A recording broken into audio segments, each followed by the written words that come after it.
ലഹരി ഉപയോഗവും ലഹരിക്കടത്തും വർദ്ധിക്കുമ്പോഴും ആവശ്യത്തിന് ജീവനക്കാരോ അടിസ്ഥാന സൗകര്യങ്ങളോ ഇല്ലാതെ നമ്മുടെ സംസ്ഥാനത്തെ എക്സൈസ് വകുപ്പ് ശ്വാസം മുട്ടുന്നു എന്ന വാർത്ത വരുന്നു.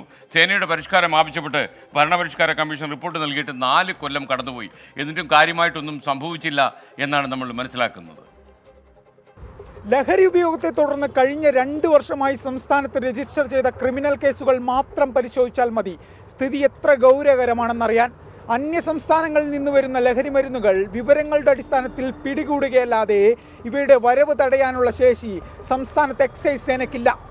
ചെക്ക് പോസ്റ്റുകൾ, ജനമൈത്രി എക്സൈസ് സ്റ്റേഷനുകൾ എന്നിങ്ങനെ സേനയുടെ വിവിധ വിഭാഗങ്ങളുടെ പ്രവർത്തനം കുത്തഴിഞ്ഞ നിലയിലാണ്. ഉദ്യോഗസ്ഥരുടെ കുറവാണ് വലിയ പ്രതിസന്ധി.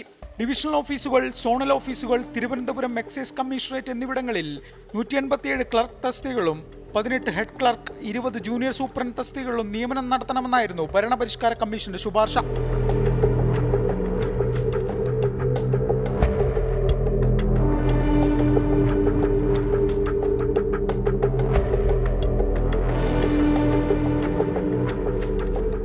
അമരവിള ചെക്ക് പോസ്റ്റിൽ പ്രതിദിനം ശരാശരി 200-ലധികം വാഹനങ്ങൾ പരിശോധിക്കുന്നുണ്ട്. എന്നാൽ കാര്യമായ കേസുകൾ രജിസ്റ്റർ ചെയ്തിട്ടില്ല. മഞ്ചേശ്വരം ചെക്ക് പോസ്റ്റിലും സ്ഥിതി സമാനമാണ്. ആവശ്യത്തിന് ഉദ്യോഗസ്ഥരും ഉപകരണങ്ങളും ഇല്ലാത്തതാണ് വെല്ലുവിളി. സംസ്ഥാനത്ത് മിക്ക എക്സൈസ് ഓഫീസുകളും പ്രവർത്തിക്കുന്നത് വാടക കെട്ടിടങ്ങളിലാണ്. മദ്യനിരോധിത മേഖലയായ അട്ടപ്പാടി ജനമൈത്രി എക്സൈസ് സ്റ്റേഷനിൽ ആകെയുള്ളത് ഒരു ജീപ്പും ഒരു മോട്ടോർ സൈക്കിളും മാത്രം.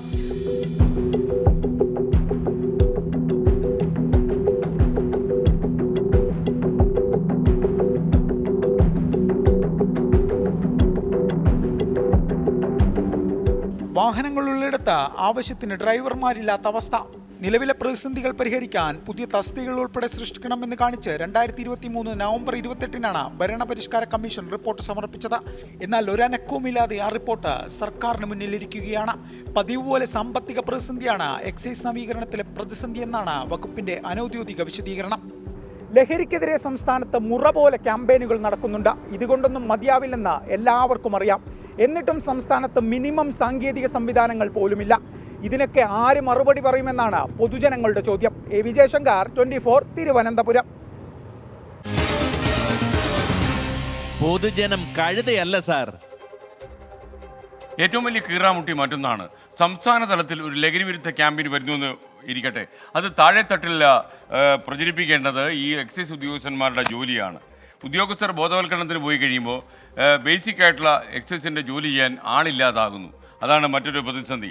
എന്തായാലും ജനങ്ങളുടെ പ്രതികരണങ്ങൾ കൂടി നമുക്കൊന്ന് കേൾക്കാം. അല്ല, ഇതൊരു ആറ്റിറ്റ്യൂഡിൻ്റെ പ്രശ്നം കൂടില്ലേ. ആളുകളുടെ മനോഭാവത്തിലാണ് ആദ്യം ചേഞ്ച് വരേണ്ടത്. സ്വാഭാവികമായിട്ട് ഒരു വിദ്യാഭ്യാസ പ്രക്രിയയിലൂടെ വരുമ്പോൾ മാത്രമേ ഇത്തരത്തിലുള്ള ചേഞ്ചസ് ഉണ്ടാവുള്ളൂ. ആളുകൾക്കിടയിലേക്ക് ഒരു വ്യാപകമായ സ്ഥലമാണ്. സർക്കാർ നന്നായിട്ട് ചെയ്യുന്നുണ്ട് ആ വിഷയത്തിൽ. പക്ഷേ അത് എന്ത് ചെയ്യുന്നില്ല, ഇത്തരത്തിലേക്കുള്ള ജനങ്ങളിലേക്ക് കുറച്ചും കൂടി അവർ ഇത് ജനകീയ ആയിട്ട് വരണം. അല്ലാതെ സർക്കാർ മാത്രം ചെയ്താൽ പറ്റില്ല. ക്യാമ്പ് നടത്തുന്നുണ്ടെങ്കിലും സർക്കാരിൻ്റെ കീഴിലുള്ള വകുപ്പുള്ളതിന് കറക്റ്റായിട്ടൊന്നും പോകുന്നില്ല. ഇവിടെ കറക്റ്റിൽ ഇവിടെ എന്തെങ്കിലും പ്രശ്നം നടക്കുമ്പോൾ മാത്രമേ പോലീസ് വരുന്നുള്ളൂ. അല്ലാത്ത ഇപ്പോൾ ഒരു കാര്യമില്ലാതെ പോലീസിൻ്റെ എത്തിയിപ്പുണ്ട്. അങ്ങനെയൊക്കെ നോക്കുകയാണെങ്കിൽ കറക്റ്റായിട്ടൊന്നും ചെയ്യുന്നില്ലെന്നൊരു ഇതിന് പറയാം. കുറച്ചുകൂടി നിയമം കുറച്ചുകൂടി ശക്തമാകണമെന്ന് തോന്നുന്നുണ്ട്. ടോണി വർഗീസ് പറയുന്നത് സംസ്ഥാന സമ്മേളനത്തിന് ശേഷം ജില്ലാ സമ്മേളനങ്ങളുടെ തീയതി വല്ലതും ആയോ എന്ന് ചോദിക്കുന്നു. അതിൻ്റെ ചർച്ചകൾ തുടരുകയാണ്. നിങ്ങൾക്കറിയാം, ഈ തെരഞ്ഞെടുപ്പ് പ്രഖ്യാപിക്കുന്ന ദിവസങ്ങളൊക്കെ അടുത്തുകൊണ്ടിരിക്കുക. അപ്പോൾ അതും കൂടി നമുക്ക് പരിഗണിച്ചേ പറ്റൂ. എന്തായാലും ജില്ലാ സമ്മേളനങ്ങൾ കൃത്യമായി നടത്താൻ നമ്മൾ തീരുമാനിച്ചിട്ടുണ്ട്. വൈകാതെ നമുക്ക് ഈ സമ്മേളനങ്ങളുടെ തീയതി അറിയിക്കാൻ കഴിയും. ചേറും ചേറാടിയും ഐഡിയിൽ നിന്നൊരു കാര്യം പറഞ്ഞിരിക്കുന്നു. തേനീച്ച ആയിരിക്കില്ല, കടന്നലായിരിക്കും. എൻ്റെ മുന്നേ ഒരൊറ്റ കുത്തുമതി എന്ന് പറയുന്നു. ഇവിടെ തേനീച്ച തന്നെയാണ് ആക്രമിച്ചതെന്നാണ് നമ്മുടെ പ്രതിനിധി നമ്മളെ അറിയിച്ചിട്ടുള്ളത്.